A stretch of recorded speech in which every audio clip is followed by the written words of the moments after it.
ইমান নিষ্ঠুৰনে মোৰ পৰা ইমান সোনকালে সকলোকে কাঢ়ি নিলে। এতিয়া মই ছোৱালীকেইজনীক কেনেকৈ ডাঙৰ দীঘল কৰিম, কেনেকৈ পঢ়াম? কি কৰি আছা? মই অহা কালিলৈ যাম। ঠিক আছে, লৈ যাম। ঠিক আছে, হ'ব দিয়া।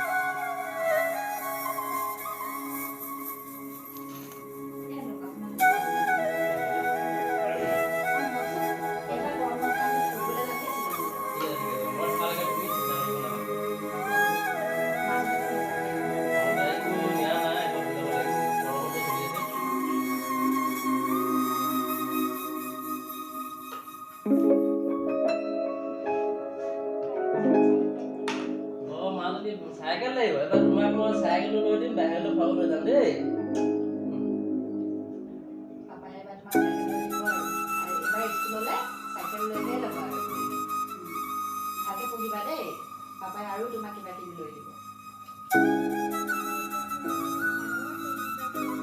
মই কিনি দিম নহয় তোমাক। এবাৰ ফুৰিবলৈ গ'লে তোমাক ডাঙৰ এটা টেডি বেয়াৰ দিম দেই। এতিয়া মই কিবা এটা কৰিব লাগিব আৰু ছোৱালীকেইজনীতো এতিয়া মই চাব লাগিব।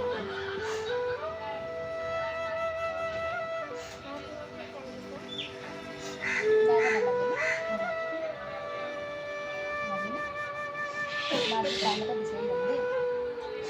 এতিয়া যোৱাচোন, তুমি মোৰ বেগটো লৈ আনা। মই যাম ৰ'বা।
বৌ কেনিবা যায় নেকি?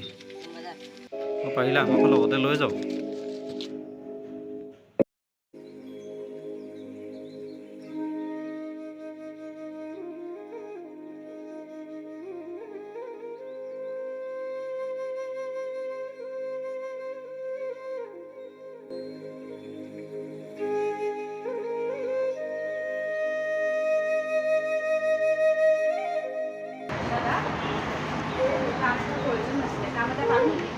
নাই কাম নাই।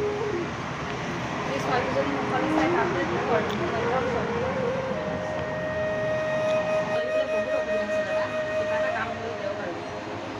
ছোৱালীজনী মুখলৈ চাই দিয়ক।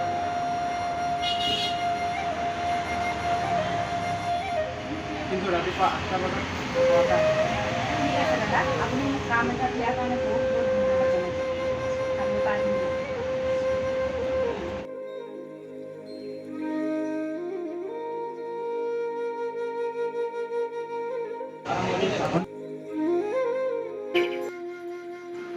ভণ্টি, তোমাৰ নামটো সোধা হোৱাই নাই নহয়। তোমাৰ নামটো কি আছিলে? মোৰ নাম তৰা। আচ্ছা, তৰা। মই তোমাৰতো অনুভৱ কৰিব পাৰিছোঁ। তুমি এটা কাম কৰিবা, কালিৰ পৰা তুমি কেছ কাউণ্টাৰত বহিবা। ঠিক আছে? বিশেষ কামত মই বাহিৰত যাব লাগিব।